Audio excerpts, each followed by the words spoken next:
하나님 말씀은 사도행전 27장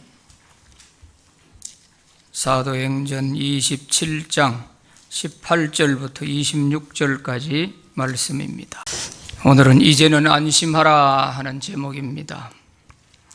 세계는 지금 전쟁과 전염병, 기상 변화로 인한 자연재해, 타락한 인간의 잔인한 범죄와 끝을 모르는 인간의 사악함, 또 핵무기, 또 AI 이런 것들로 인해서 사람들은 불안과 두려움 속에서 살아가고 있습니다. 지구라는 이름의 한 배를 타고 있는 인류는 마치 표류하는 바다 위의 배와 같습니다. 언제 침몰할지 모르는 위기의 시대를 우리가 살고 있습니다.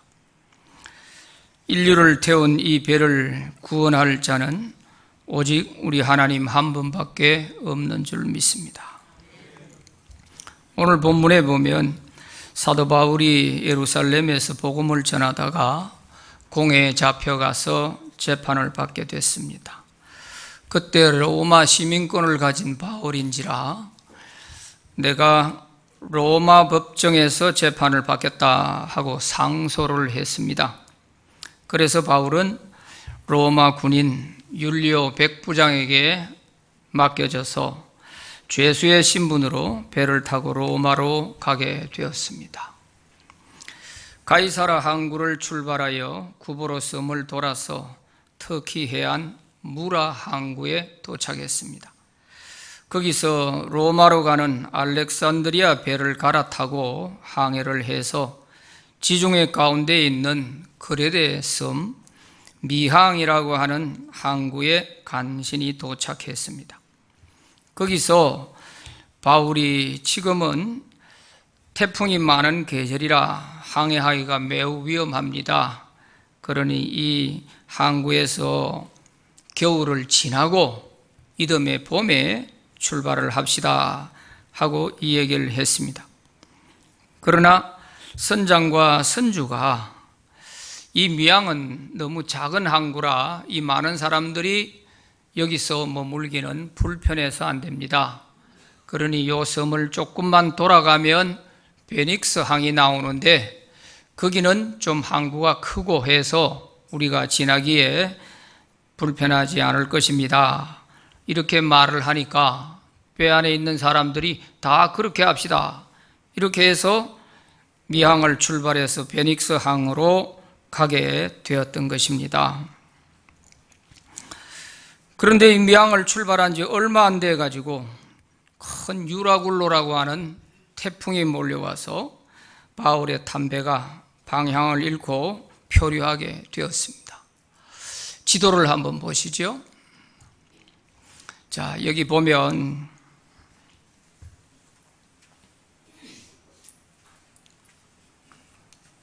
여기가 가이사라입니다. 가이사라에서 출발해서 이렇게 가서 무라에서 배를 갈아타고 이렇게 돌아와서 여기가 미항입니다. 미항. 요 미항에서 하려니까 안 돼서 여기 돌아가면 베닉스 항이 있으니까 여기 가서 지내자 하고 가다가 태풍을 만나가 이렇게 표류를 하게 된 것입니다. 이때 이 배는 목선으로 되어 있었기 때문에 아주 이 배 안에는 값비싼 무역품들이 많이 실려 있었죠.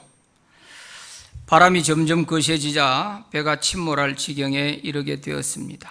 그러자 살기 위해서 그 값비싼 물건들을 하나 둘씩 다 바다로 던져버렸습니다. 오늘 본문 18절 19절 말씀에 보면 우리가 풍랑으로 심히 애쓰다가 이튿날 사공들이 짐을 바다에 풀어버리고 사흘째 되는 날에 배의 기구를 그들의 손으로 내버리니라 이렇게 기록되어 있죠. 물건을 다 내버려도 태풍이 멈추질 않습니다. 계속해서 강한 바람이 몰려옵니다.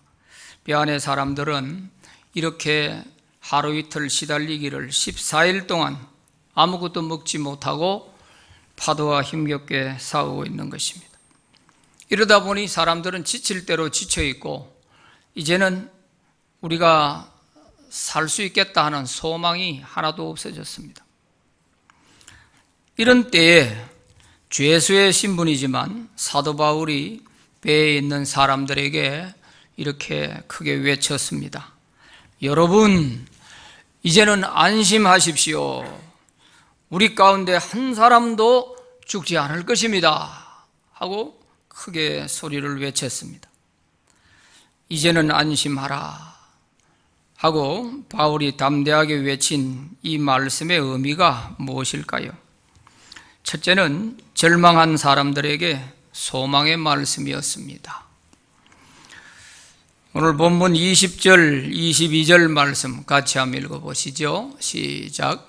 여러 날 동안 해도 별도 보이지 아니하고 큰 풍랑이 그대로 있음에 구원의 여망마저 없어졌더라. 내가 너희를 권하노니 이제는 안심하라. 너희 중 아무도 생명에는 아무런 손상이 없겠고 오직 배뿐이리라. 자, 여기 보면 구원의 여망마저 없어졌더라 그랬죠. 구원의 여망마저 없어졌더라. 이제 다 자포자기한 것입니다. 이래서 우리가 이제 산다고 하는 것은 기대하기 어렵다. 이래서 거의 절망적인 상태에 있었던 것이죠. 바울이 타고 가는 이 배에는 모두 276명이 타고 있었습니다. 이들은 대부분 무역 상인들이었습니다. 그런데 그 모든 물건들을 이미 바다에 다 버렸고 14일 동안 먹지도 못한 상태에서 거센 파도와 싸우고 있었으니 이제 살 소망이 다 끊어진 것이죠. 이처럼 절망한 사람들에게 죄수 한 사람이 일어나서 여러분 이제 안심하십시오. 우리 가운데 한 사람도 죽는 자는 없을 것입니다. 이렇게 외치니까 반신반의하면서 그래도 그 바울의 말에 귀를 기울이지 않을 수가 없었던 것이죠. 왜? 산다고 하니까 말이죠. 언제 배가 파도에 뒤집혀서 죽을지 모르는 그런 상황에 있지만 바울이 외친 이 말은 그들에게 소망이 되었습니다. 모두가 죽는다고 생각하던 사람들이 아무도 죽지 않을 것이라고 하니까 거기에 귀를 기울이게 되는 것이죠. 혹시나 하면서도 바울의 이 말이 희망을 주었던 것입니다. 그래서 사람들은 살 수 있다는 소망을 갖기 시작했어요. 그래서 거센 파도 속에서도 죽음의 두려움을 이겨내고 살 수 있다는 소망을 갖게 됩니다. 그 증거가 배를 탄 276명 중에 한 사람도 인생을 포기하고 극단적인 선택을 한 사람이 없었다는 것입니다. 이 사람들은 자기가 사업하는 모든 무역품들을 다 던져내버리고 이제는 완전히 실패한 사람들 아니에요. 살아서 돌아간다 할지라도 완전히 실패자가 되어 있단 말이에요. 이제는 빈손 들고 다시 시작해야 되는데 이렇게 살아서 뭐 하겠나, 이런 생각 가질 수 있는 그런 순간인데 이들이 그렇게 인생을 포기한 사람이 하나도 없다는 사실이죠.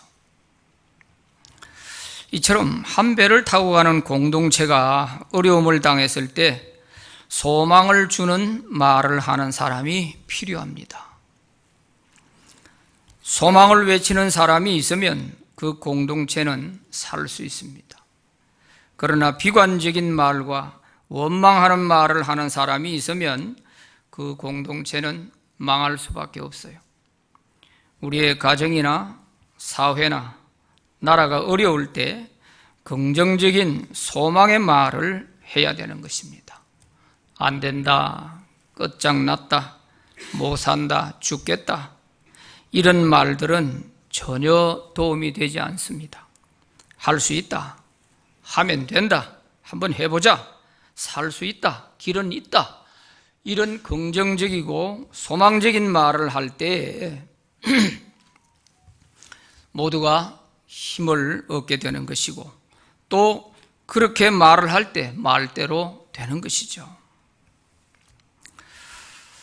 우리의 몸은 생각과 말대로 따라가는 것입니다.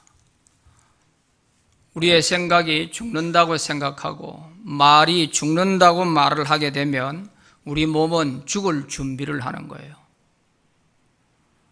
내가 살겠다고 하고 내가 힘을 낸다고 하면은 또 내 몸은 힘을 낼 준비를 하는 거예요. 우리 몸은 우리의 말대로 되어가는 거예요. 말대로 준비를 하는 거예요. 우리는 무의식적으로 생활하는 중에서도 내가 높은 오르막을 올라간다 할 때는 오르막을 올라갈 수 있도록 내 몸이 힘을 준비하는 거예요.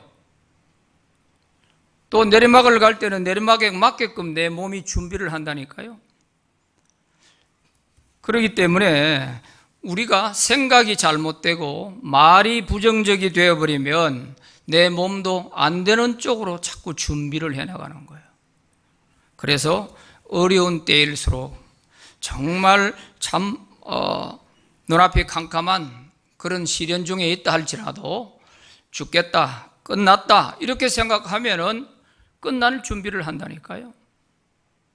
그렇게 되면 안 되는 거죠. 우리 말은 우리 몸의 어느 중추신경계를 지배하기 때문에 우리 몸의 모든 신경계를 다 지배하는 거예요. 그래서 내가 말한 대로 내 몸이 준비를 하게 되어 있는 거예요. 그러므로 우리는 아무리 절망적인 상황에서도 소망의 말을 하고 믿음의 말을 할 수 있기를 바랍니다.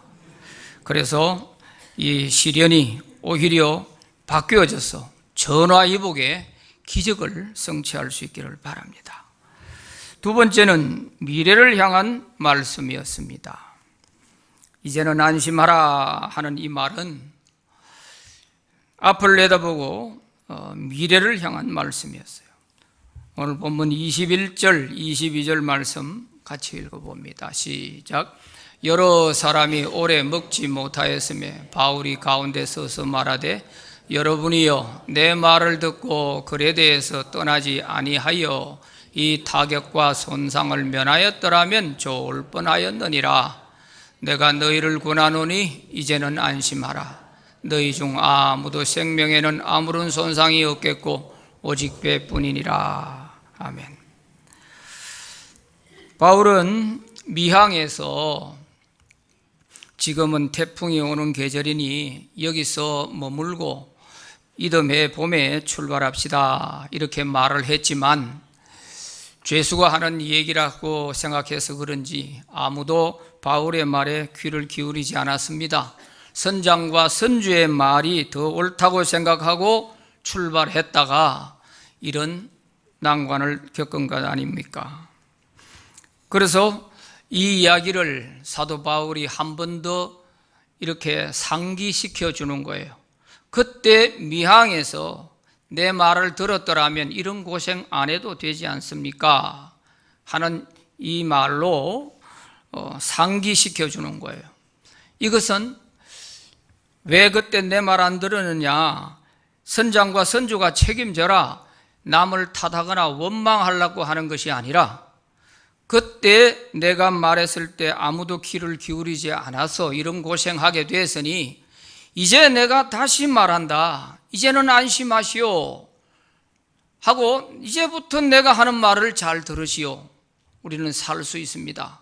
하면서 미래적인 그런 소망의 말을 하고 있는 것이죠. 과거를 따지거나 누구의 책임을 물으려고 하는 말이 아니란 말이에요. 그래서 어려운 일이 있을 때 누구 잘못이냐, 누가 잘못했냐, 책임 소재를 가리고 뭐 그것 따지고 지금 그게 어디 있어요? 지금 당장 죽느냐 사느냐 하는 문제가 있는데 그걸 가지고 이렇게 따졌다면은 모두 다 죽었을 거예요. 다. 아마 선장과 선주는 자살했을 것이고 다른 사람들도 사공들도 다 책임을 물었더라면은 전부 다 아마 죽게 되었을 거예요. 그렇지만 그러나 지난번 한 번은 그렇게 지나갔다 할지라도 이제 우리가 이 고생을 했으니 이제 내 말 잘 들으면 살 길이 있습니다. 이렇게 바울이 미래를 향한 말을 하고 있는 것이죠. 14일간 이들은 아무것도 먹지 못했습니다. 그래서 바울은 이제 내 말 잘 들으시오 하면서 여러분은 먼저 음식을 먹고 기운을 차려야 됩니다.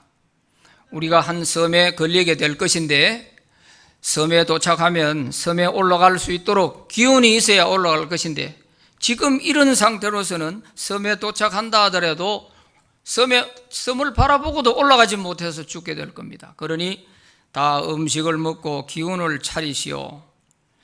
이렇게 격려를 해서 그들이 음식을 먹고 기운을 차리게 됐습니다.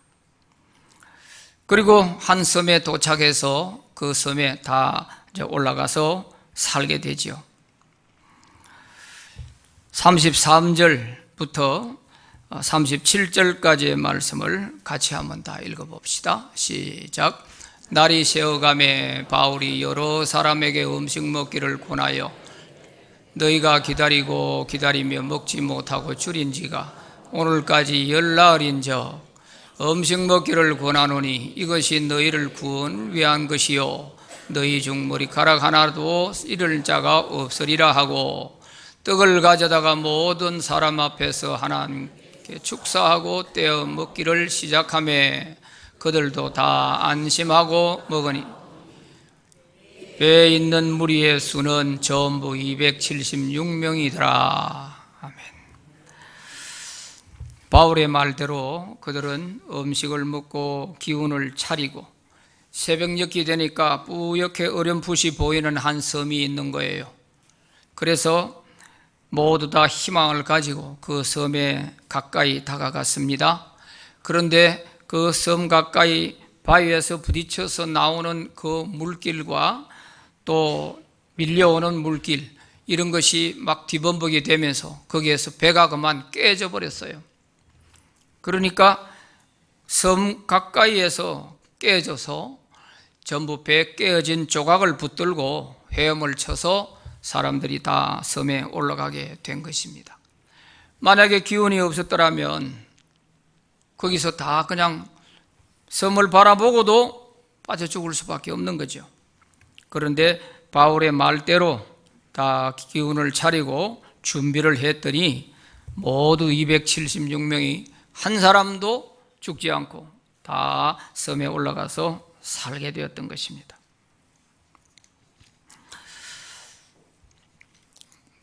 이처럼 절제절명의 순간에도 그들의 마음을 안심시키고 미래를 향해 이끄는 사도 바울이 그 배 안에 함께 타고 있었다는 것이 이들에게는 큰 복이었죠.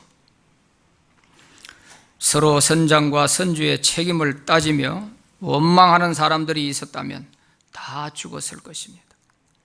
선장과 선주는 무거운 책임감에 아마 바다에 뛰어들고도 남았죠. 그러나 그 배는 하나님의 사람 바울이 있었기에 그들은 소망을 가지고 또 바울의 말대로 잘 따라서 살아나게 된 것입니다. 이처럼 아무리 암울한 현실 속에서도 미래를 바라보고 이렇게 소망을 북돋아주는 이런 지도자가 있다고 할 때에는 얼마든지 살 수 있죠.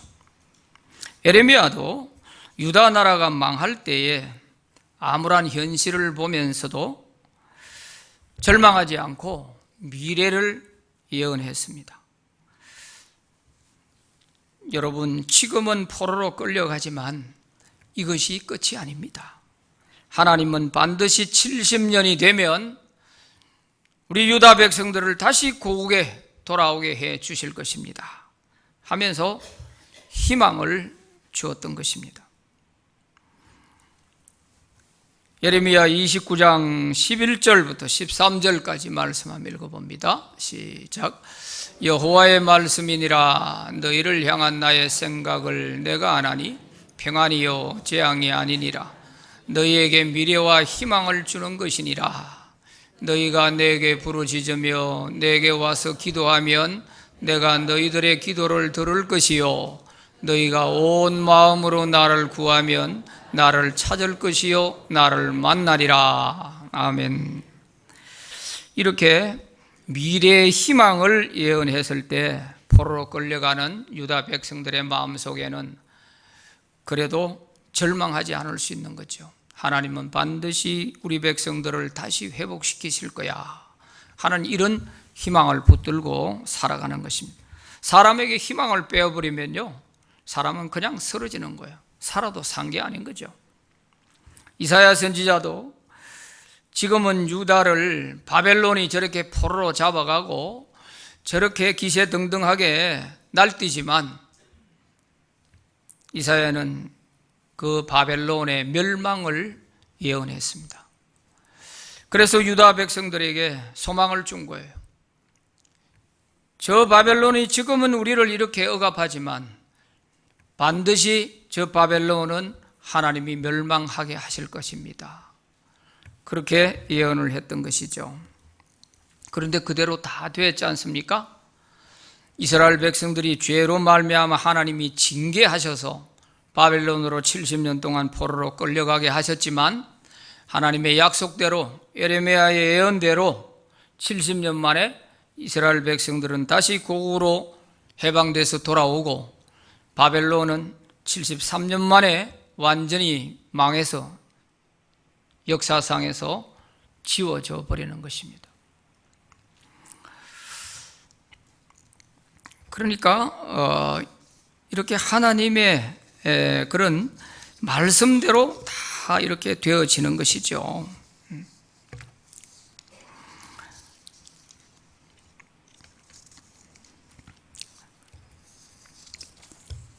그러므로 하나님을 믿는 믿음의 사람들은 현실만 보지 말고 미래에 되어질 하나님의 역사를 바라보고 소망을 가져야 됩니다. 과거에 매여 원망만 하고 따지기만 한다면 모두 다 죽는 것입니다. 가정에 어려운 일이 있고 또 질병으로 인해서 절망적인 상황이 있다 할지라도 아니야, 살 수 있어. 얼마든지 하나님은 우리를 다시 일으킬 수 있어. 이런 소망적인 말을 하고 믿음의 말을 할 때에 그게 말대로 되어져서 하나님의 기적을 보게 되는 것입니다. 질병이나 사업의 실패로 어려움 당할 때 그 현실만 보지 마시고 앞으로 행하실 하나님의 역사를 바라보시기를 바랍니다. 소망을 가지시기를 바랍니다. 믿음의 말을 하시기를 바랍니다. 그대로 될 것입니다. 로마서 8장 28절 같이 읽어봅니다. 시작. 우리가 알거니와 하나님을 사랑하는 자 곧 그 뜻대로 부르심을 입은 자들에게는 모든 것이 합력하여 선을 이루느니라. 아멘. 지금은 어려워도 이 모든 것이 합력해서 결과는 좋은 일이 될 것입니다. 세 번째는 하나님의 말씀이었습니다. 바울이 아무리 안심하시오, 이제는 안심하시오, 우리 가운데 아무도 안 죽을 것입니다, 이렇게 외친다 한들 그것이 그대로 이루어지지 않는다면 무슨 소용이 있겠어요? 바울이 무슨 배짱으로 그런 소리 하겠어요? 그 말이 안 맞으면 바울은 맞아 죽을 텐데요. 그런데 바울이 이렇게 담대하게 말할 수 있었던 것은 이것이 하나님의 말씀이기 때문입니다. 하나님의 말씀에 근거해서 바울은 그렇게 외쳤던 것입니다. 23절부터 26절까지 한번 읽어봅니다. 시작. 내가 속한 바 곧 내가 섬기는 하나님의 사자가 어젯밤에 내 곁에 서서 말하되 바울아 두려워하지 말라. 네가 가이사 앞에 서야 하겠고 또 하나님께서 너와 함께 항해하는 자를 다 내게 주셨다 하였으니 그러므로 여러분이여 안심하라. 나는 내게 말씀하신 그대로 되리라고 하나님을 믿노라. 아멘. 바울은 이 하나님의 말씀에 근거해서 믿음으로 담대하게 외쳤던 것입니다. 네가 가이사 앞에 서야 할 것이다. 너는 반드시 죽지 않고 살아서 로마 가이사 황제 앞에 가서 복음을 전하게 될 것이다. 그래서 너와 함께 배를 타고 있는 그 모든 사람들을 내가 너에게 다 맡겨주었다. 그 말은 그들에게 복음을 전해라는 거죠. 나는 내게 말씀하신 그대로 되리라고 나는 하나님을 믿노라. 한 섬에 반드시 도착하게 될 것이다. 하는 이런 말을 할 수 있었던 것은 하나님께서 바로 어젯밤에 천사를 통해서 바울에게 말씀해 주셨기 때문인 것입니다. 오늘 우리도 아무리 어려운 지경에 놓여 있어도 하나님께서 우리에게 말씀을 주시면 살 수 있는 거예요. 말씀을 주시면.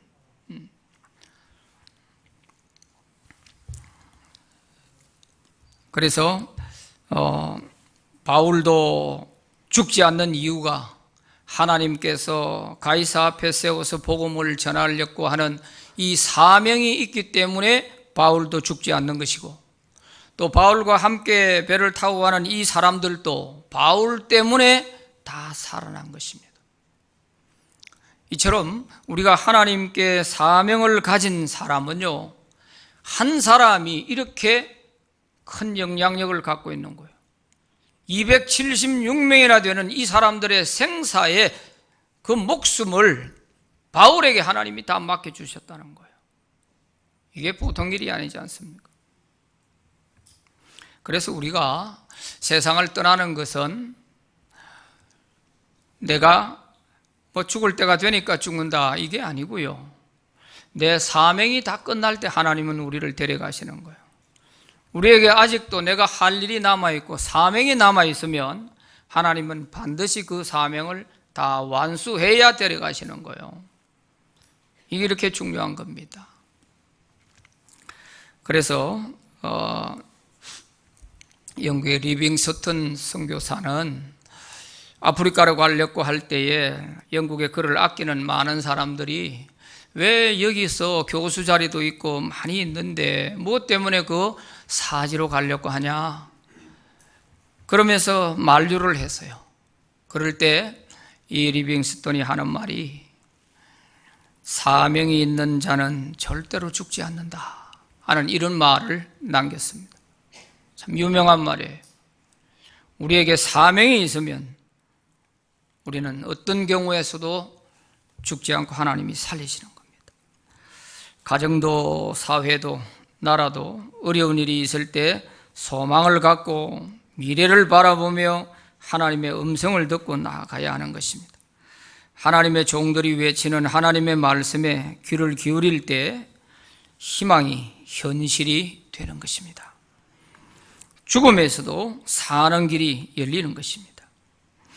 지금 우리나라의 현실을 보면 혹세무민한 정치인들이 나라를 어지럽히고 있어서 나라를 염려하는 많은 백성들이 절망하는 탄식을 하고 있습니다. 광우병 괴담, 후쿠시마 오염수 괴담, 탈원전 등등 순진한 우리 국민들은 많이도 속았습니다. 그렇게 근거 없이 백성들을 속여놓고 아무도 책임지는 사람이 없지 않습니까? 광우병으로 머리에 구멍 난 사람 하나도 없었잖아요, 지금까지. 책임지는 사람이 없어요.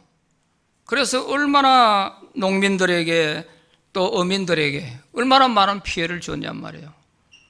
그 책임 누가 지냔 말이에요. 그러니까 우리 국민들도 더 이상은 이런 유혹에 미혹되지를 말아야 되는 거죠.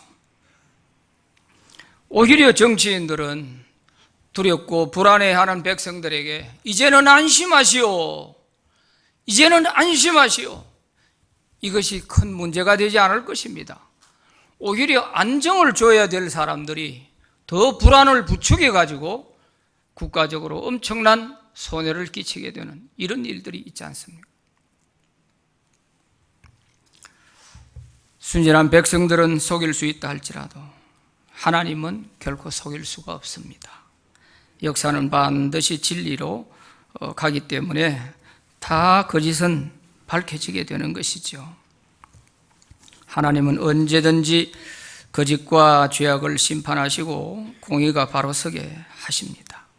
다만 스스로 깨닫고 회개할 기회를 주고 계시는 것입니다. 그러므로 우리는 다시는 미혹되지 말고 진실하신 하나님을 소망하며 흔들리지 말고 믿음으로 살아가시기를 기원합니다. 기도합시다. 하나님 아버지 감사합니다. 여러 가지 어려운 일들로 낙심하고 절망할 때 많지만 그러나 그런 가운데서도 우리 입술에서는 소망의 말을 하고 믿음의 말을 하고 변치 않으신 하나님을 의지하며 잘 이겨나갈 수 있도록 은혜를 주시기를 원합니다. 바울 한 사람을 통하여 276명의 목숨을 살려주셨듯이 오늘 우리 대한민국의 그리스도인들에게 주어진 사명, 세계복음화를 위하여 서시고자 하는 제사장국가의 사명, 이 사명 때문에 하나님은 오늘까지 이 대한민국을 지켜주시고 부강케 해주신 줄로 믿습니다. 이 사명을 붙잡고 있는 한 그 어떠한 거짓된 자들이 농락한다 할지라도 하나님께서 반드시 이 대한민국을 진리 가운데 세워주실 줄로 믿습니다. 때가 되면 모든 거짓된 자들이 다 사라지고 하나님이 영광 받으실 때가 있을 줄로 믿습니다. 또 가정적으로 사업에 있어서 어려움에 있는 성도들 현실만 보지 말고 미래를 내다볼 수 있는 믿음의 눈을 가지고 모든 것이 합력하여 선을 이루게 하시는 그 하나님을 의지하고 반드시 승리하게 하여 주시옵소서. 예수님 이름으로 기도하옵나이다. 아멘.